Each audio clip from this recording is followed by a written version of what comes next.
이게 또 요새 그 10주년 기념 그 일들 때문에 맨날 방구석에 박혀서 편집만 하다가 이제 밖으로 나오니까 너무 기분이 좋아요. 밖에 나왔는데 연습하러 가는 길이 아니다? 너무 기분 좋아요. 오늘은 이 대전문학관에서 시작을 합니다. 뭔 문학이야, 그쵸 여러분? 근데 전 국어국문학과니까 채워야죠. 채워야 또 가사를 쓰고 음악을 쓰고 만들고 하지 않겠습니까? 한번 들어가 보시죠. 대전문학관은 오늘 어떤 전시를 하고 있을까?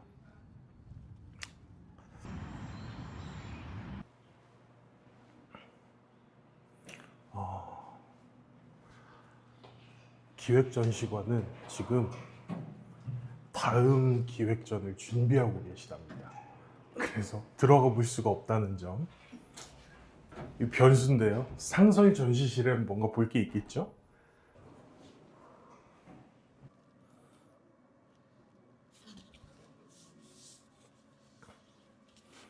다행히 사람이 저밖에 없는 것 같아서 말을 좀 해도 될 것 같아요. 이따가 오후에는 이 송시열 선생님께서 후학을 양성하시고 본인의 문집을 열심히 집필하셨던, 지금은 우암사적공원이라고 검색을 하시면 나오는 곳이 있거든요. 그래서 거길 가볼 텐데, 역시 아니나 다를까 대전문학관에 송시열 선생님을 또 이렇게 딱 올려놓고 계시네요.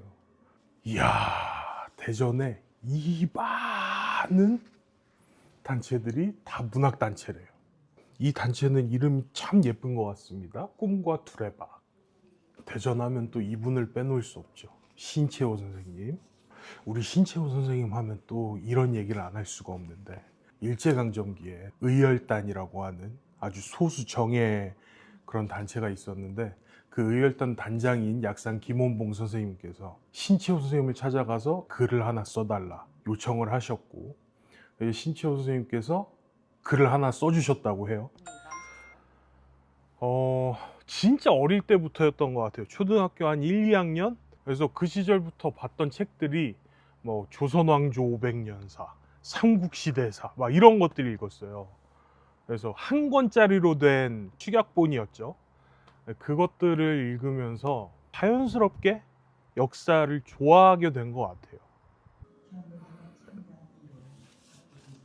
광복 이후에 대전에서 발간된 첫 개인 시집이랍니다. 여성 시인 한덕희의 유일한 시집이라고 하고요. 당시 23살에 첫 시집을 창간하셨다고 하는데, 23살에 뭐 했지 나는? 학우들과 함께 즐거운 시간을 보냈죠. 예.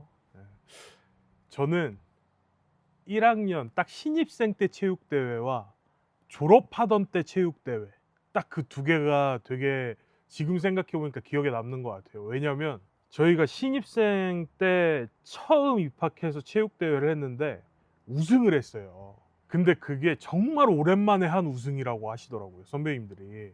그래서 그 뒤로도 우승 한번 해보려고 진짜 별짓을 다 했거든요. 근데 못했어. 계속 뭐 3등 하기도 하고 2등도 해보고 막 그랬는데, 딱 졸업하던 그 해에 우승을 마지막에 또 한 거야. 그 마지막 체육대회를 같이 한 동기가 딱 한 명 있었어요.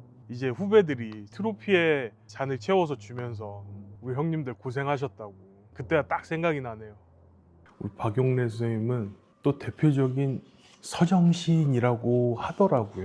그는 우리의 온갖 생명에서 천체의 흔적에 이르도록 사랑하지 않은 것이 없었으며 사랑스러운 것들을 만날 적마다 눈시울을 붉히지 않은 때가 없었다. 기가 막히지 않습니까? 박용래 약전에 나온 글이었나? 잘 기억은 안 나는데, 본인의 두 눈에서 흐르는 눈물을 안주 삼아 소주를 마시던 분이라는 글을 봤거든요. 멋있습니다. 자꾸 나린 친구들이 저한테 너무 감성적이다 하는데, 이분 앞에 될 건 아닌 것 같아요. 제가 눈물이 많아봐야 지나가는 꽃을 보고 울겠습니까?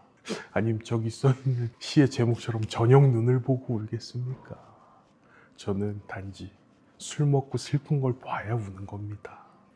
여기에 또 이 문학관에 자료들을 기증해 주신 분들의 성함을 이렇게 쭉 남겨두셨는데, 유치환 선생님의 이름이 또 여기 걸려 있습니다. 얼마 전에 나린이 또 유치환 선생님의 깃발을 음악으로 만들어서 쇼츠로 올리지 않았겠습니까? 한번 찾아보시면 좋겠고요.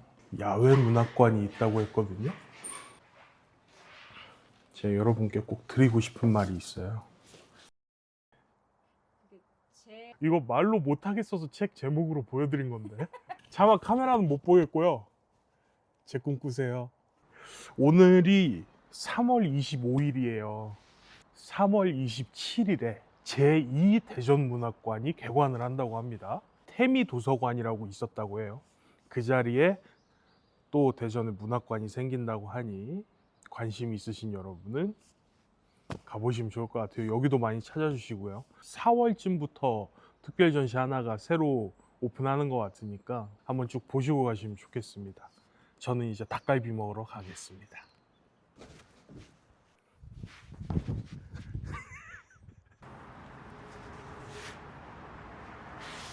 아, 너무 잘 먹었고요. 사장님도 매우 친절하시고 맛있었습니다. 이제 영화 보러 갈 거예요. 왕과 사는 남자. 제가 마지막으로 영화관에서 본 영화가 귀멸의 칼날 무한성 편이거든요. 그게 이제 올해인가 내년쯤에 2편이 나올 것 같은데 아주 기대하고 있습니다. 신호부 죽을 때 운 사람 솔직히 손 들어봐요.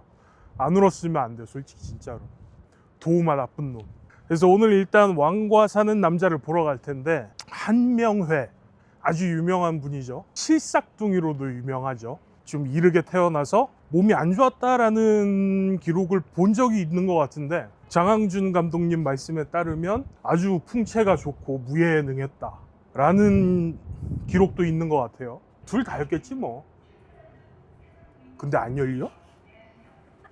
실수 없이 말씀하시던데. 혼자 있을 때는 이렇게 막 말하진 않아요. 근데 또 카메라 켜져 있고 그러니까 영상이 쓸 건 있어야 되니까.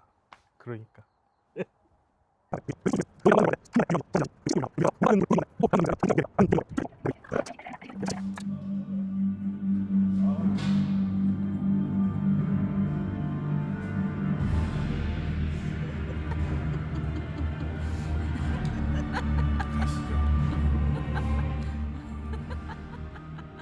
정말 재밌었고요.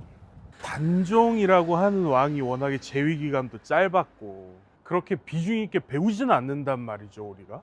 이 영화를 통해서 뭔가 좀 실제로 그러지 않았을지도 모르지만 이홍이라는 인간은 이렇게 살았겠구나라는 걸 경험해 볼 수 있어서 참 좋았고, 아, 너무 슬퍼요. 너무 슬퍼. 너무 슬퍼요. 이제 우암사족공원에 갈 건데 거길 가야 좀 진정이 될 것 같아요. 거기 가면 또 이제 눈물 없이 들을 수 있는 이야기, 붕당 정치, 그 환장하죠. 그것 때문에 여러 왕들께서 스트레스도 많이 받으시고 하다 제발 대신들 싸우지 말고 평화롭게 좀 지내라고 수라상에 올라가는 음식까지 생겼죠. 탕평채라고. 그런 이야기를 하러 한번 우암사족공원으로 가보도록 하겠습니다. 단종과 그 마을 사람들이 서로 마음의 문을 열고 짧게나마 그 행복한 시절을 보내잖아요. 딱 그때부터였던 것 같아요. 결말을 아니까 그 순간이 너무 이들에게 소중하고 행복한 시간이라는 걸 그들은 모르는데 난 알고 있잖아요. 그 아이러니가 또 저를 눈물 짓게 했다. 제가 대동에 있는 그 자양초등학교를 졸업을 했는데 저희 초등학교 때, 특히 저학년 때는 소풍을 일로 왔습니다.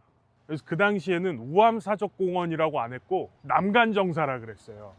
근데 이제 남간정사는 우암사족공원 안에 이제 우암 송시열 선생께서 후학들을 양성하시고, 그러니까 거기서 뭐 강의도 하시고 그러던 건물 이름이 남간정사라고 하더라고요. 그래서 여기는 그 우암 송시열 선생과 관련된 사적들을 이렇게 모아놓은 곳이다. 그래서 한번 가보시죠. 바로 이 건물이 남간정사입니다. 여기 이렇게 1683년에 지어진 건물이래요. 유형문화재 제4호 남간정사. 지금 이 뒤에 보이는 이 나무가 우암 송시열 선생님이 직접 심으신 것으로 알려진 나무라고 합니다. 여기 올라가 봐도 되나? 닫혀 있어요. 저 안쪽은 뭔가 좀 보수를 해야 좀 일반에 개방을 할 것 같은 느낌? 기와도 몇 군데 깨져 있고 저기 보면 벽도 갈라져 있고요. 굉장히 오래된 느낌이 나네요, 저희가 확실히. 그리고 또 송시열 선생님 하면 아주 유명한 게 있죠. 예송 논쟁이라고 해서 이거 어떻게 꽃이 폈네요. 여기가 네이버 블로그나 막 이런 거 보니까 근처 주민분들이 산책 코스로 되게 잘 쓰시는 것 같더라고. 그리고 또 이제 우리 국사 공부하시는 분들 분당 정치하면 좀 머리 아파요, 사실. 그쵸? 뭐 동인, 서인, 남인, 북인, 뭐 노론, 소론 해가지고 머리 아픈데, 자, 태초에 동서가 있었다라고 생각을 하시면 돼요. 선조 때부터 서인, 동인이 있다가 쭉쭉 뒤에 가서 동인이 남인과 북인으로 갈립니다. 그리고 더 뒤로 가면서 터인 안에서 나이가 많은 분들인 노론과 젊은 세대인 소론, 이렇게 나눠지면서 서로 정치적 갈등과 해결과 그런 걸 해오면서 지냈다고 해요. 아, 힘들어. 말하면서 걷는 게 이렇게 힘들었구나.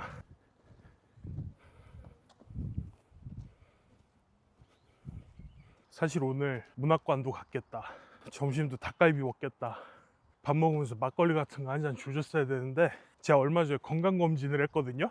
간 수치가 하늘을 찢습니다. 찢어. 그래서 당분간 금주를 할 예정이고요. 그 금주 기간 동안 운동도 하고 살도 빼고 그럴 예정입니다. 그 등산로로 정정하겠습니다. 장난이고요. 진짜로 이제는 산책조차 힘들 정도로 좀 몸이 많이 망가져 있는 것 같아요. 체력적으로나 건강 관련해서 더 이상 물러설 수 없는 곳에 와 있는 것 같다라는 느낌이 들어서 술도 이제 안 먹으려고 하는 거고 운동도 하려고 하는 거고, 그 모습이 하필 또 오늘 여러분께 제대로 보여진 것 같아서 많이 쑥스럽지만 앞으로 이제 점차 더 건강해지는 모습 보여드리도록 하겠습니다. 저기 보시면 이제 한국의 전통 문화가 있죠. 이 창호지 침 묻혀서 뚫어가지고 이렇게 안을 보는 성각자들께서 뚫어주셨으니 저는 그 뚫린 구멍으로 한번 안을 엿보도록 하겠습니다.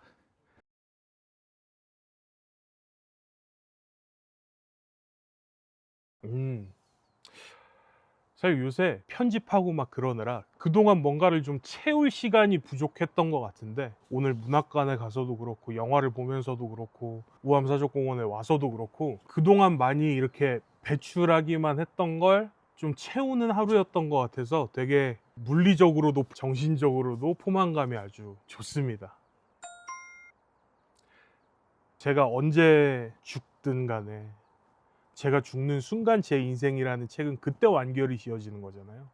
살아있는 한 완결은 안 나는 거니까. 뭐 어느 하루에 아무것도 안 했든 아니면 또 뭐 어떤 큰 걸 느꼈든 그 모든 날들이 다 차곡차곡 한 글자, 두 글자 내 인생이라는 책을 채워가고 있는 거다라는 생각이 많이 들어요. 그래서 내 인생이라는 소설 속에 한 글자다 라고 하루를 정의하고 싶네요.